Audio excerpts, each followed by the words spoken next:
Dans une rue tranquille, la lumière vacillante des lampadaires projetait des ombres sur les fissures du trottoir usé. Julien Kinsley, héritier de l'entreprise, est sorti de ses voitures de luxe dont un pneu était crevé. Il passait les mains dans ses cheveux bruns soigneusement coiffés, essayant de réprimer le soupir d'effet et UN. Tout ce qu'il désirait, c'était un moment de paix après des journées remplies par la pression de réunions interminables. De chiffres colossaux. Parfait, marmonna-t-il au dessert avec irritation ce cravate coûteuse. Julien était l'incarnation même de l'homme qui réussit, possédant tout ce dont pouvait rêver une entreprise multimilliardaire. Un physique séduisant et des relations influentes. Pourtant derrière cette façade parfaite se cachait une âme tourmentée. Ayant perdu ses parents très jeunes, et tout l'héritage familial, Julien était hanté par la fragilité de la vie, de solitude qui l'entourait. Le succès était riche et ne parvenait jamais à combler le vide dans son cœur. Alors qu'il envisageait d'appeler une dépanneuse, une silhouette émergea de l'obscurité. Le feu se recule, s'alarme, les mains agrippent plus d'un mot son téléphone dans la poche de sa veste. Les silhouettes s'approchent. Révèle une jeune femme aux cheveux bleus cendres et attachée en un chignon désordonné. Ses vieux vêtements bleus flottent sur ce silhouette menue. Mais il y avait une étincelle dans ses yeux bleus perçants qui captait l'attention de Julien. Un problème de voiture, demanda-t-elle.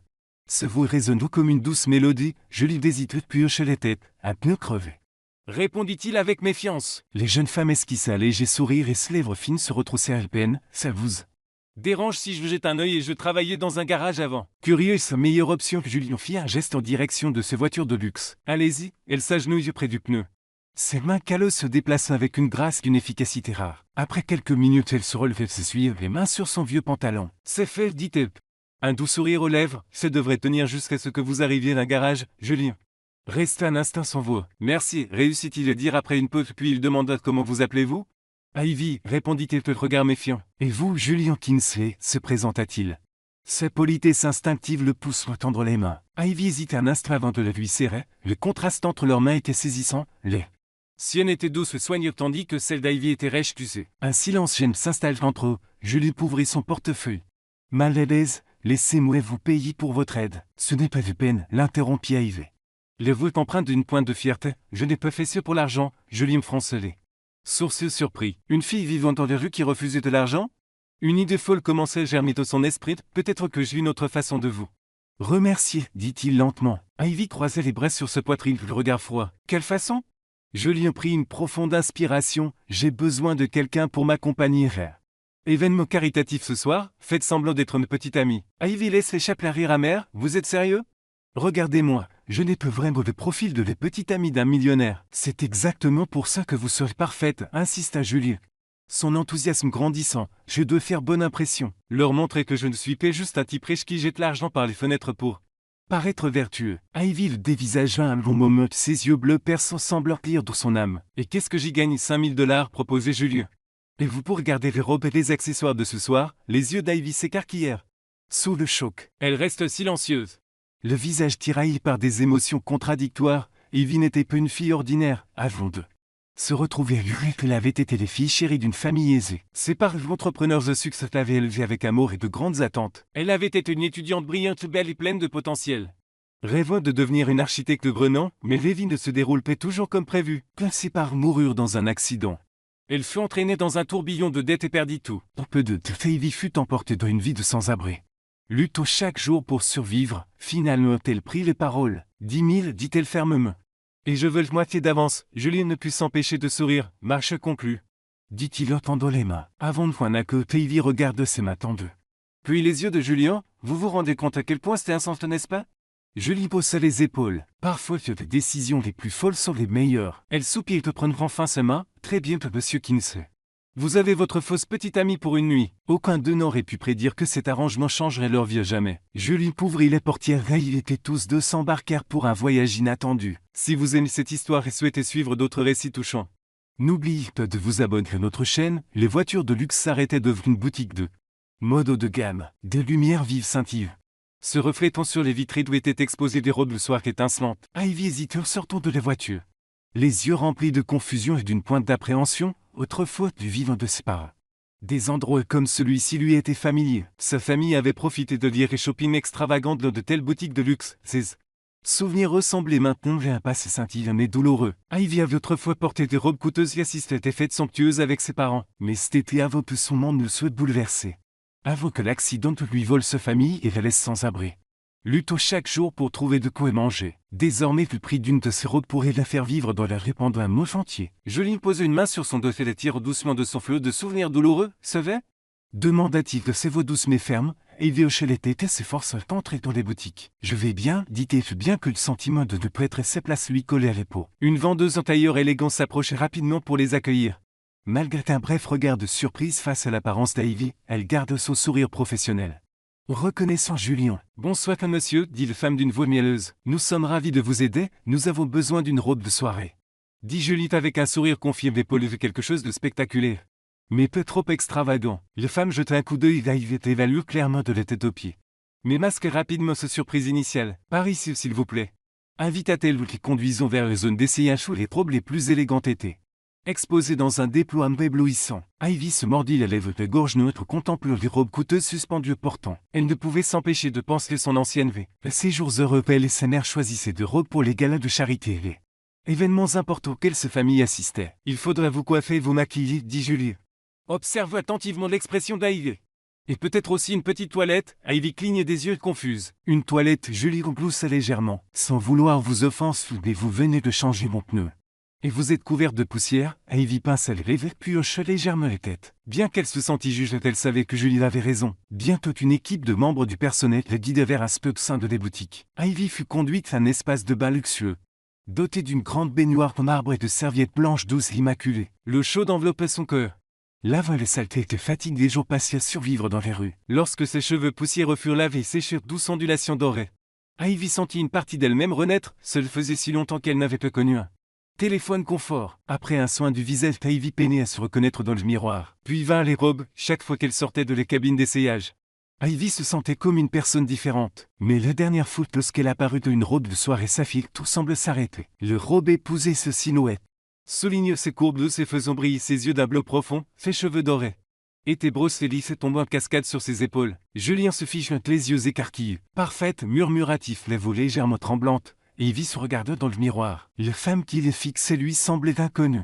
Pourtant il y avait encore une part d'elle-même dans ce reflet, un mélange de beauté et de force, de douleur et d'espoir. Mais elle savait aussi que ce n'était qu'une illusion temporaire, une fois la nuit terminée. Elle retournerait sa dure réalité. Qu'il est magnifique, dit Julie, les yeux remplis d'admiration. Et de quelque chose d'autre qu'Ivy ne pouvait se résoudre à croire réel. Le cœur d'Ivy s'accélère, mais elle se rappelait que ce n'était qu'un marché à rôle à choc. Rien de plus. On y va, demanda Ivy de force un sourire pour cacher son malaise. Julie me sourit. Tendant les mains. Allons-y que le soir commence. Les voitures de luxe s'arrêtaient devant un grand hôtel, tout se déroulait l'un des événements caritatifs les plus extravagants de la ville. Le rôle de l'hôtel scintillait sous les lustres en cristal, et les personnalités les plus puissantes et les plus riches de la ville s'étaient rassemblées pour soutenir la Fondation Espoir pour l'avenir, une œuvre de bienfaisance dédiée au financement de programmes éducatifs et d'opportunités d'emploi pour les enfants défavorisés. L'événement n'était pas seulement une collecte de fonds, mais aussi une occasion pour les hommes d'affaires et les investisseurs de réseau T2. Discuter d'affaires importantes. Julian Kingsley devait y assister non seulement par sens du devoir, mais aussi pour des raisons stratégiques. Il était aux pleines négociations d'un accord majeur avec un groupe d'investisseurs influents qui pourrait décider de l'avenir de l'entreprise. Après quelques années entachées par de rumeurs préjudiciables sur sa famille, Julie avait besoin de réaffirmer son image non seulement comme d'affaires fortune, mais aussi comme quelqu'un au cœur généreux qui se souciait de la communauté. Cependant, ce qui inquiétait Julie n'était pas seulement d'accord commercial. Récemment, ses associés avaient commencé à s'interroger sur sa vie personnelle. Des rumeurs sur sa froideur et son manque de connexion avec son entourage avaient rendu son image rigide et distante. C'est pourquoi Juliette avait décidé d'engager Ivy comme cavalière pour la soirée. Les présences d'une jeune femme et les beautés naturelles des simples créeraient l'impression qu'il se souciait de bien plus que la richesse et le statut. Julien sortit de la voiture, ajusta son costume et tendit les mains pour aider Ivy. Elle prit sa main, le paume légèrement tremblante. Les sensations inconnues de pénétrer dans le monde riche lui donnaient envie de fuir. Mais elle refoulait ce sentiment, se souvenant de l'argent qui l'aiderait à survivre plusieurs mois de plus. Souviens-toi, murmura Juliette alors qu'il entrait dans le rôle, où la lumière de lustre miroitait sur les sols en marbre. Ce soir, tu es une petite amie, contente-toi de jouer le jeu. Ivy prit une profonde inspiration. Essayant de se ressaisir, elle avait survécu aux jours les plus difficiles de sa vie. Alors comment un gars léchite pourrait-il les décontenancer? Julien, mon vieil ami, lança une voix chaleureuse et amicale. Un homme d'âge mûr aux cheveux grisonnants à sourire bienveilleux s'approcha. C'était David, l'organisateur de l'événement et l'un des partenaires commerciaux de longue date de la famille de Julien, je ne pensais pas que tu viendrais ce soir. Et qui est-ce? Il regarde Ivy avec curiosité dans les yeux mais non sans politesse. Voici Ivy, le petit ami, les présentait Julien avec assurance. Un sourire charme vos lèvres, et Ivy, voici David, un ami proche de vos familles. Enchanté de vous rencontrer, monsieur David, dit Ivy. Essayons de paraître naturel, et le temps dilemme. Et David s'incline courtoisement et lui fit un léger baisement. Le plaisir est pour moi, mademoiselle Ivy, dit David. Ses yeux trahissent une pointe de surprise et s'adoucissent rapidement en un sourire. J'espère que vous passerez tous les deux une excellente soirée. Amusez-vous bien. Alors que David s'éloigne, Julien se tourne vers Ivy. Sévère, demanda-t-il. Les yeux pleins d'inquiétude, Ivy laisse échapper un petit soupir. Un sourire se dessinant sur ses lèvres. C'est juste étrange d'être ici. Julien sourit, tu t'en sors très bien. Alors qu'Ivy et Julien discutaient avec d'autres invités. Une voix douce mais glaciale retentit derrière eux. Julien, dit le veau. Chargé de sous-entendus, ils se retournèrent tous les deux. Ivy vit une femme éblouissante, une robe rouge vif.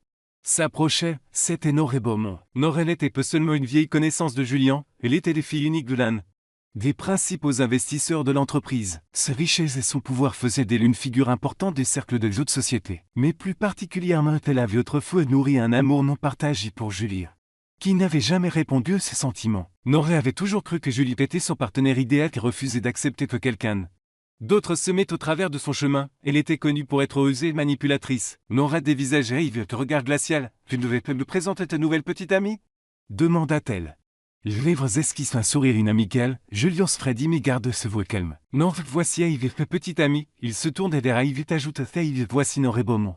Une vieille amie. Norée penche la tête, ses yeux perçants ne quittant jamais Yves. Enchanté de te rencontrer, Yves. Dit-elle tout son ton dégoulinant d'une douceur factice. Julien ne m'a jamais parlé de toi. Je suppose que votre relation est récente? Ivy luttait pour rester calme, répondre au regard de Norée avec un sourire assuré. Oui. Mais elle est très significative. Le sourire de Norée devint glacial, comme c'était intéressant, puis il se tourna vers Julien. Julien, certains des investisseurs sont très impatients de te rencontrer. Ils ont parlé de ton nouveau projet de développement et sont curieux de ta stabilité. Julien savait exactement ce que Norée insinuait. Toute rumeur de tromperie dans sa vie personnelle. Comme le fait d'avoir engagé Ivy pour être sa fausse petite amie. Pourrait ruiner l'image qu'il avait mis tant de mal à construire. Cela ne mettrait pas seulement en péril sa carrière, mais risquerait aussi de faire perdre à l'entreprise familiale les confiances de ses investisseurs. Norée voulait exposer la vérité pas seulement par jalousie. Elle savait que si la réputation de Julien était détruite, son père et d'autres investisseurs chercheraient quelqu'un d'autre qui faire confiance. Elle ne supportait pas non plus l'idée que Julien ait choisi quelqu'un d'autre qu'elle.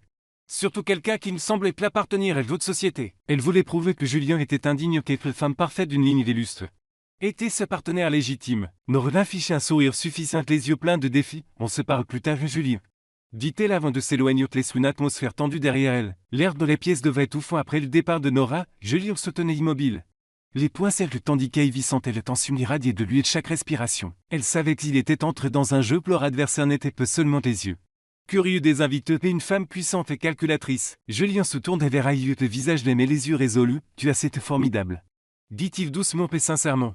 Mais nous devons être prudents. Norée n'est pas quelqu'un à sous-estimer. Ivy hocha la tête, essayant de rester calme. Il avait affronté des choses bien plus dures auparavant. Mais cette fois qu'une peur différente la ronge, non pas pour elle-même mais pour Julien. Elle ne comprenait pas pourquoi elle tenait à lui, mais elle savait qu'il était sur le point de tout perdre. Julien conduisit Ivy à travers la grande salle, où les invités riaient portaient et tous dons généraux. Il s'arrêtait dans un coin, tranquille, et se tournait vers elle. Ivy, dit-il, ses yeux bruns pleins de tourmente, je suis désolé de t'avoir entraîné là-dedans. Mais si tu veux partir maintenant, je comprendrai. Ivy le regarda un moment. La lumière dans ses yeux reflétant la résilience qu'elle avait acquise au fil des années. D'épreuves. Tu crois que je suis venu jusqu'ici pour abandonner, dit-elle. Les voix fortes avec une pointe d'humour, nous avons un accord. Et j'ai encore besoin de ces 10 000 $. Julien ne put s'empêcher de sourire sous humour. Merci, murmura-t-il. De loin, les yeux perçants de Norée ne les quittaient pas. Elle se tenait le teint ombre menaçante. Observe chaque mouvement d'Ivy et de Julien. Norée savait que si elle pouvait trouver la preuve que Julien avait engagé Ivy comme fausse petite amie, elle aurait l'arme parfaite pour le ruiner. Cela ne le priverait pas seulement de la confiance des investisseurs, mais laisserait aussi Julien face une ruine personnelle et professionnelle. C'était un coup dont l'entreprise ne pourrait pas se remettre. Après que quelques invités furent venus saluer et complimenter Ivy sur sa grâce, Julien et Ivy quittèrent discrètement le cœur de la fête. Ils sortirent sur le grand balcon de l'hôtel, tous les brises fraîches les enveloppaient, offrant un rare moment de calme dans l'atmosphère autrement suffocante de l'intérieur. Ivy posa les mains sur les balustrades, contemplant le ciel étoilé. Des souvenirs du passé affluèrent. Des soirées où elle laissait par profiter de nuits comme celle-ci, sans autre souci que de choisir le rôle parfait pour le prochain gala. Le sentiment de perte et d'injustice qu'elle avait enduré le submerge comme une vague déferlante. Julien se tenait à côté d'elle. L'observe en silence. « Tu étais habitué à des endroits comme celui-ci, n'est-ce pas ?» demanda-t-il comme s'il pouvait lire dans ses pensées. Ivy hochait la tête, les yeux toujours fixés sur le ciel nocturne. « J'ai tout un jour, dit-elle. La voix douce mais teintée d'amertume. Je vivais dans un monde de luxe où l'argent n'était jamais un problème. Puis tout a disparu du jour au lendemain, et j'ai dû apprendre à vivre différemment. » Julie resta silencieux, de son regard devenant plus contemplatif, et j'ai tout perdu aussi. Avoua-t-il. Mes parents sont décédés quand j'étais très jeune. Et cette entreprise est tout ce qu'il me reste d'eux. J'ai toujours pensé que si je faisais tout mon possible pour protéger leur héritage, je ne sentirais plus ce vide, mais parfois l'argent et le succès ne suffisent pas à le combler. Ivy se tourne pour le regarder. Surprise par son honnêteté. « Alors pourquoi te donner la peine de tromper tout le monde ?» demanda-t-elle. « Tu n'as pas faire ce pour prouver quoi que ce soit. » Julie fit un sourire triste. « Le monde n'est pas si simple, les investisseurs se moquent d'eux.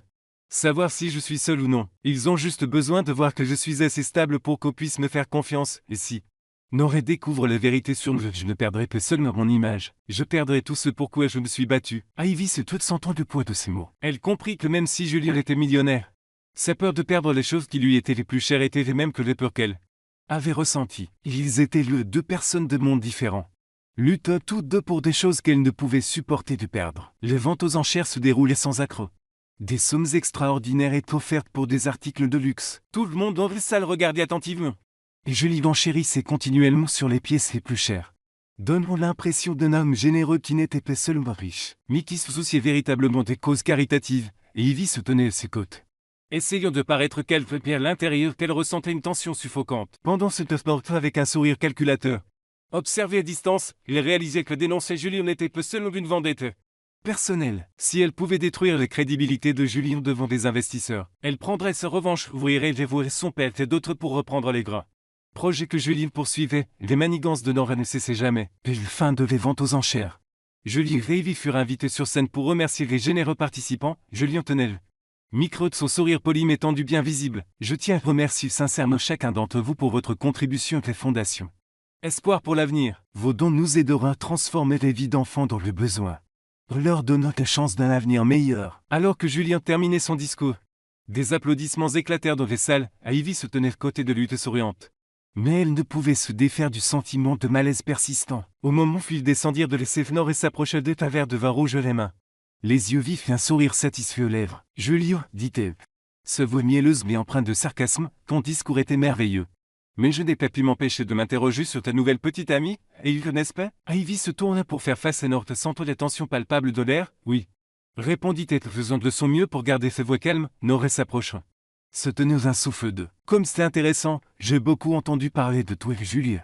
Mais je n'aurais jamais pensé que tes goûts changeraient si radicalement. » Julien serra les mâchoires, s'efforçant de rester calme. « Mes goûts te regardent par Nord, dit-il, sa voix devenant froide. Nord baissa un sourcil puis se détendit, laissait échapper un petit rire. « Je peut-être peu.